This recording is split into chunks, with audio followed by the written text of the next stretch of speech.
लेकिन दोस्तों इनसाइड भी मौजूद अगर मैं कुछ हमने ना चन्ना मामला एंज नई जे मुकदा और आज बाज़ाब्ता तौर पर DG ISPR lieutenant general Ahmed Sharif ने इस बात का वाज़ेह तौर पर ऐलान भी कर दिया है, इलामा अडयालवी को आगाह भी कर दिया है। ना सिर्फ आगाह किया है बल्कि इलामा अडयालवी के इंटरनेशनल हैंडलर्स के लिए भी इस बात का पैगाम दे दिया है कि जनाब आप बेशक 7 पर्दों में छुपे हैं, हमें इस बात का अंदाजा है, हमें इस बात का इल्म है कि इमरान खान के लिए कौन कौन सी कुंडी कहां कहां पर खड़काई जा रही है और इमरान खान का टांका कहां कहां पर फिट है। इस प्रेस कॉन्फ्रेंस के अंदर सिर्फ एक जुमले में डीजी आईएसपीआर ने इस सारी की सारी कहानी को ना सिर्फ खोल दिया है बल्कि एक 6 नकाती चार्जशीट इमरान अहमद खान नियाजी हाल मुकीम अडयाला जेल के लिए फ्रेम भी कर दी है। और वो चार्जशीट सिर्फ पाकिस्तान के अवाम के लिए नहीं बल्कि इंटरनेशनल कम्युनिटी के लिए भी वाज़ेह तौर पर इस बात का इशारा है कि इमरान खान रियासत पाकिस्तान को इन 6 जराइम में मतलूब है और इन 6 जराइम का जब तक इमरान खान कफारा अदा नहीं करेगा इमरान खान की जान नहीं जे छूटनी। और मुझे ऐसे लगता है कि इस प्रेस कॉन्फ्रेंस में डायरेक्टली और इनडायरेक्टली इमरान खान का सर मांग लिया गया है और आने वाले दिनों में हम बाज़ाब्ता तौर पर मामलात को इसी सिमत में आगे बढ़ते हुए देखना चाहेंगे। लेफ्टिनेंट जनरल अहमद शरीफ ने इमरान खान के खिलाफ कौन सी चार्जशीट को फ्रेम किया है, आइए इन 6 नकात का जायजा लेते हैं क्योंकि इन्हीं 6 नकात के अंदर इस प्रेस कॉन्फ्रेंस और इस प्रेस कॉन्फ्रेंस का हासिल वसूल भी छुपा है और खासतौर पर वो पैगाम भी छुपा है, वो अहम तरीन इशारा भी छुपा है जो लेफ्टिनेंट जनरल अहमद शरीफ की तरफ से इमरान खान के इंटरनेशनल हैंडलर्स को दिया गया है। इमरान खान के लिए जो सबसे पहली चार्जशीट के अंदर जो पहला नुक्ता है वो ये है कि दहशतगर्दों की असर नौ आबादकारी। इस आबादकारी के लिए उस वक्त के वजीर आजम यानी इलामा अडयालवी की जिद और तमाम तर खदशात जो कि अफवाज पाकिस्तान की तरफ से पेश किए गए थे उनको नजरअंदाज करके जो मतलूब अफराद थे, जो फितना खारिज से ताल्लुक रखने वाले लोग थे, उनको अफगानिस्तान से वापस बुलाकर पाकिस्तान में आबाद करके पाकिस्तानी अवाम की जानो माल को खतरे में डाला गया। पहला फ्रेम। दूसरा चार्ज 9 मई और 26 मई जैसे वाकयात और खास तौर पर वो तमाम वाकयात जिसके अंदर इमरान अहमद खान नियाजी हाल मुकीम अडयाला जेल की तरफ से कॉल्स दी गई और उन कॉल्स के जरिए पाकिस्तान की रियासत को दबाव में लाने की कोशिश की गई। चाहे वो धरना था 126 दिन का और उस धरने के ऊपर पार्लियामेंट बिल्डिंग के पर अटैक किया गया, पीटीवी बिल्डिंग पर अटैक किया गया, सुप्रीम कोर्ट के बाहर जंगले के ऊपर गंदी शलवारों को लटकाया गया, इस तरह के तमाम वाकयात वहां से लेकर 26 नवंबर तक हर एक वाकया, हर एक लॉन्ग मार्च, हर एक कॉल जो कि इमरान अहमद खान नियाजी की तरफ से की गई वो इनफैक्ट रियासत के ऊपर हमला था। और आज अफवाज पाकिस्तान के तर्जुमान ने इस बात को बाज़ाब्ता तौर पर तस्लीम भी कर लिया है और इस बात का ऐलान भी कर दिया है कि इमरान खान को इस जुर्म का भी हिसाब देना पड़ेगा। तीसरा, propaganda, fake news, social media dominance का गुरूर और इस बात का यकीन कि वो झूठ भी बोलेंगे तो सच माना जाएगा और हम अगर सच भी बोलेंगे तो उसको झूठ से ताबीर किया जाएगा। चौथा, इंटरनेशनल हैंडलर्स कौन है और इसके बारे में मुकम्मल आगाही रखने का अफवाज पाकिस्तान के तर्जुमान की तरफ से एक अहम तरीन इशारा भी दिया गया है। पांचवा, गैर कानूनी स्पेक्ट्रम की हौसला अफजाई और पुष्ट पनाही का इल्जाम और उसके ऊपर ये कि एक खास सूबे के जरिए ये जो गैर कानूनी तिजारत है उसकी हौसला अफजाई करना और उस गैर कानूनी स्पेक्ट्रम को जो है वो रियासती तहफ़्फ़ुज़ फराहम करके कौमी खजाने को अरबहा रुपए का नुकसान पहुंचाना। और छठा और सबसे important, general Faiz Hamid nexus. ये वो 6 नकात हैं जिसके ऊपर तफसीली तौर पर जनरल अहमद शरीफ साहब ने इस चार्जशीट को फ्रेम किया और इस हवाले से जो तमाम तर तफसीलात हैं आगाह की। और मैं इस पर आपको जरा थोड़ा थोड़ा आप बताऊंगा कि जनाब कौन कौन से चीजें इस प्रेस कॉन्फ्रेंस के अंदर इस चार्जशीट के जरिए इमरान खान पर फ्रेम की गई और इमरान खान को इसका बोझ कैसे उठाना पड़ेगा। सबसे पहले जनरल अहमद शरीफ साहब का यह कहना था कि दहशतगर्दी के ताने बाने अफगानिस्तान तक जाते हैं, दहशतगर्दों के नेटवर्क्स को हम खत्म करने के लिए किसी तरह का भी कोई जो है वो उसको दकीका फरू गुजारिश नहीं करेंगे। और उन्होंने इस बात का भी जिक्र किया कि एक टाइम वो था जब पाकिस्तान ने और पाकिस्तानी फौज ने فتنہ الخارج کی کمر توڑ دی تھی، اور یہاں پر ہمیں پاکستان کے اندر امن و امان 100% نظر آ رہا تھا۔ پھر 2021 میں لیفٹ احمد شریف چودھری کے مطابق 2021 میں یہ کس کی ضد تھی کہ بات چیت کر کے ان کو سیٹل کیا جائے۔ بات چیت کی، اس ضد کی قیمت خیبر پختونخوا ادا کر رہا ہے، بجائے اس پر بیانیہ بنانے کے کہ خیبر پختونخوا پر جو ہے اس کی گڈ گورننس پر توجہ دی جانی چاہیے۔ اور تازہ ترین واقعہ جس پر علیمہ خان نے کل میڈیا کے اوپر بیٹھ کر اس بات کا ذکر بھی کیا کہ پاکستانی ایئر فورس نے جو فتنہ خارج کے ٹھکانوں کے اوپر ایئر سٹرائکس کی، عمران خان نے اس بات کا اظہار کیا کہ افغانستان کے اندر ان ایئر سٹرائک سے ان کو دکھ پہنچا ہے۔ آپ اندازہ کریں کہ عمران خان کس حد تک یہ جو فتنہ خارج ہے اس کو اپنے قریب سمجھتے ہیں، کیونکہ یہی وہ لوگ ہیں جو عمران خان کی طرف سے اشارہ ملنے پر ریاست پاکستان کو آگ لگاتے ہیں۔ احمد شریف صاحب نے جس بات کا اظہار کیا یہ اسی بات کی طرف اشارہ ہے۔ وہ نہیں تھا چائے پیتے ہوئے، کعبہ پیتے ہوئے لیفٹیننٹ جنرل فیض امیر کہ جناب چائے بڑی یہ اچھی چائے ہے، آپ کو انشاءاللہ جلد کچھ خوشخبریاں سنائیں گے، اور پھر دہشت گردوں کو جیلوں میں سے رہا کرنا اور پھر ہزاروں کی تعداد میں لوگوں کو لا کر خیبر پختونخوا میں آباد کرنا، یہ وہی اسٹریٹجی تھی جو عمران خان نے اپنائی تھی، اور اس کے نتیجے میں آج اس وقت بھی ہم دہشت گردی کے خدشات کو بھگت رہے ہیں، اور آنے والے دنوں میں دہشت گردی کے واقعات کے بڑھنے کا اندیشہ اس وقت ریاست پاکستان کو درپیش ہے۔ یہ ضد تھی عمران خان کی جس کی قیمت آج ہمیں چکانا پڑ رہی ہے، اور چونکہ عمران خان اس وقت وزیر اعظم تھے اور D G I S P R نے اس بات کو واضح کیا کہ ریاست کے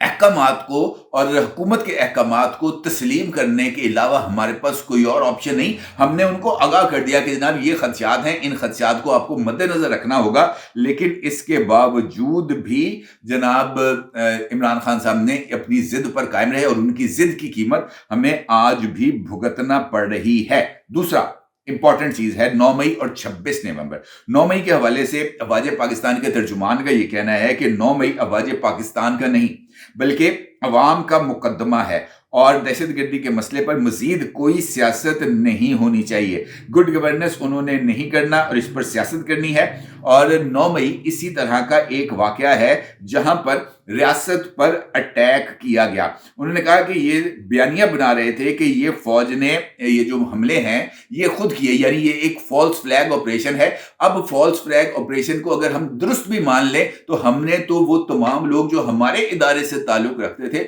ہم نے تو ان کو بھی سزائیں دے دی ہیں۔ تو یہ پیغام تھا کہ اگر ہم نے اپنے ادارے سے تعلق رکھنے والے لوگوں کو نہیں بخشا تو پائن تسی کس کھیت دی مولی جے تانوں بھی اسی وڈ کے چھڑنا ہے۔ اور یہ بات اس پریس کانفرنس کے اندر پوری تفصیل کے ساتھ پورا میرا خیال ہے کو 5-7 منٹ جناب احمد شریف صاحب نے لگائے، اور انہوں نے اس بات کا باضابطہ طور پر ذکر کیا آغاز سے لے کر، یعنی جس وقت عمران خان نے 126 دن کا دھرنا دیا اس وقت سے لے کر عمران خان نے کب کہاں پر کون سے مارچز کیے، اس کے کیسے نقصانات ہوئے، وہاں سے لے کر 26 نومبر تک وہ آئے، اور 26 نومبر کی بھی انہوں نے ساری کی ساری تفصیل کھول کے رکھ دی کہ یہ جو ہزاروں شہادتوں کا دعویٰ کرتے ہیں کوئی ایک چیز آ کر پروف تو کرے۔ وہ تمام لوگ جو اس والے سے ذکر کرتے ہیں کہ جناب حملہ کیا گیا، فوج نے گولیاں چلائیں، تو احمد شریف کا یہ کہنا تھا کہ جناب ہمارے پاس تو یہ ان کو مارنے کا اختیار ہی نہیں تھا، کیونکہ ہماری جو ذمہ داری تھی وہ محض ریڈ زون تک محدود تھی، اور ہمارے پاس تو آتشی اسلحہ ہی ہم نے اپنی فورسز کو نہیں دیا تھا کہ وہ ان کے اوپر گولی چلائیں۔ تو یہ اس بات کی طرف اشارہ ہے کہ جناب یہ سارے کا سارا معاملہ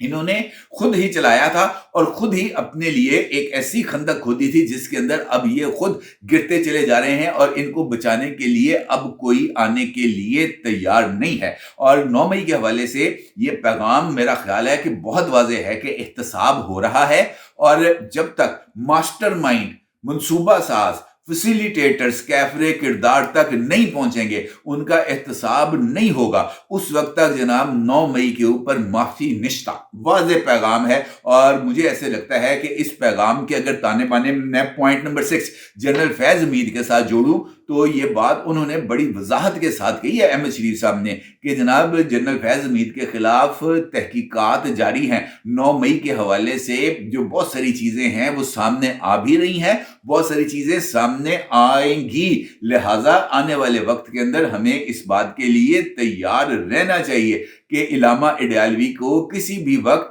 9 मई के वाकयात में इंटेरोगेट किया जा सकता है और इंटेरोगेशन के लिए टीम जो है वो डयाला जेल भी जा सकती है और इमरान खान को कुछ दिन के लिए मेहमान बनाकर किसी नामालूम मुकाम पर मुंतकिल भी किया जा सकता है और वहां पर मैं तो मेरा माही अमड़े समड़े बैठ के कर लांगे गरा, इस तरह की जो सिचुएशन है वो डेवलप हो सकती है। सबसे इंपॉर्टेंट बात थी प्रोपेगेंडा, फेक न्यूज और सोशल मीडिया डोमिनेंस की। इस हवाले से डीजी आईएसपीआर का यह कहना था और उन्होंने इस बात को तस्लीम किया कि एक इंतशारी टोला है, एक इंतशारी जमात है, उसके पास इस वक्त सोशल मीडिया डोमिनेंस है और उन्हें इस बात का गुरूर है कि हम अगर झूठ भी बोलेंगे तो उसको सच बनाकर पेश कर दिया जाएगा। उन्होंने इस बात का इज़हार किया कि इस झूठ की कीमत रियासत पाकिस्तान को अदा करनी पड़ती है, क्योंकि आप जिस तरह का झूठ बोलेंगे, जिस बड़ी तादाद के अंदर बोलेंगे, जिस वसी पैमाने पर बोलेंगे, लोग उसकी तरफ तवज्जो देना शुरू हो जाएंगे। चंकिया वाला जो फार्मूला है वो यहां पर लगना है कि जनाब, और गेबल्स वाला फार्मूला कि झूठ इतना बोलो कि जनाब सच लगे। और अहमद शरीफ साहब ने पाकिस्तान तहरीक इंसाफ की इस सोशल मीडिया डोमिनेंस पर इसी बात का इजहार ख्याल किया कि जनाब ये जो फेक न्यूज फैलाते हैं, ये जो डीप फेक टेक्नोलॉजी के जरिए वीडियोस लगाते हैं, ये जो गजा और कश्मीर में होने वाले मजालम की वीडियोस को पाकिस्तान में और 26 नवंबर के एहतजाज के साथ जोड़ के इसको नथी करके इस बात का तासुर देने की कोशिश करते हैं कि रियासत पाकिस्तान किस हद तक इनके ऊपर जुल्म कर रही है। ये महज इस वजह से है कि इनको इस बात का यकीन है कि हम सोशल मीडिया पर जितना मर्जी झूठ बोले, हमें कोई रोकने वाला नहीं है। और इस हवाले से ये बात भी मुझे ऐसे लगता है कि आने वाले दिनों में इस झूठ का मुकाबला करने के लिए कोई स्ट्रेटेजी, मुझे ऐसे लगता है कि कोई स्ट्रेटेजी को इवॉल्व किया जा रहा है रियासत की तरफ से और इदारे की तरफ से। मुमकिना तौर पर इस झूठ का मुकाबला करने के लिए कोई जो अल्टरनेटिव सोशल मीडिया स्ट्रेटेजी है, शायद उसको डेवलप करने की तरफ ये इशारा दिया कि जनाब आपका झूठ और हमारा सच, हम दोनों लोगों को, हम ये दोनों चीजें कौम के सामने रखेंगे। मुझे इस तरह का इशारा मिलता है। और सबसे इंपॉर्टेंट बात,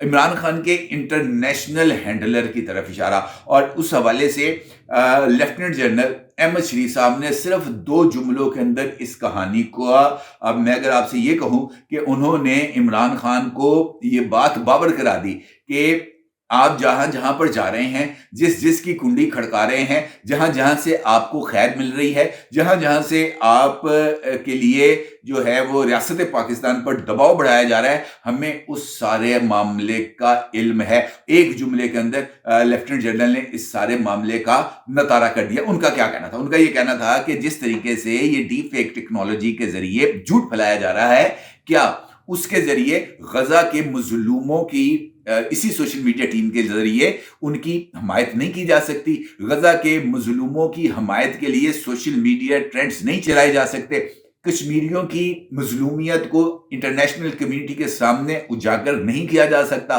भारत की हठ धर्मी को इंटरनेशनल कम्युनिटी के सामने नहीं रखा जा सकता? भारत की तरफ से अक़वाम मुत्तहिदा की करारदादों को नजरअंदाज करके हट धर्मी का मुजाहरा करने को इंटरनेशनल कम्युनिटी के सामने नहीं रखा जा सकता? अगर आपके पास सोशल मीडिया की कुव्वत है, अगर आप सोशल मीडिया डोमिनेंस पर गरूर करते हैं, तो झूठ बेचने की बजाय आप गजा के लिए, फलस्तीन के लिए आवाज बुलंद करें। लेकिन अहमद शरीफ का यह कहना था कि आप ये आवाज बुलंद नहीं करेंगे क्योंकि आपको इस बात की इजाजत नहीं है। ये जो एक जुमला है ना कि आपको इस बात की इजाजत नहीं है, ये इस बात की तरफ इशारा है और बड़े वाज़ेह अंदाज में इस बात की तरफ इशारा है कि अफ़वाज पाकिस्तान को इस बात का बखूबी अंदाजा है कि इमरान खान के जो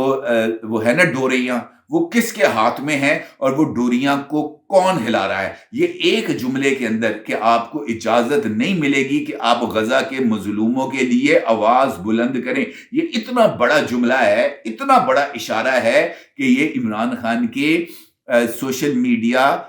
डोमिनेंस की और इमरान खान की पॉलिटिक्स की बुनियादों को हिला के रख सकता है अगर इसके ऊपर आप गौर करें। और सबसे बढ़कर ये कि गैर कानूनी स्पेक्ट्रम यानी इमरान खान या इमरान खान की जमात, اس کو سیاست کے لیے فنڈز درکار ہیں. دنیا کے اندر آپ کسی بھی جگہ چلے جائیں، آپ کو سیاست کے لیے پیسہ درکار ہے. اور پاکستان کے اندر اس وقت سب سے زیادہ جو بلیک اکانومی ہے یہ افغانستان کے ذریعے جو غیر معروف راستوں کے ذریعے ہونے والی سمگلنگ ہے. اور اس سمگلنگ کے نتیجے میں یہاں پر غیر قانونی جو بہت ساری اشیاء ہیں، نان کسٹم پیڈ گاڑیاں ہیں،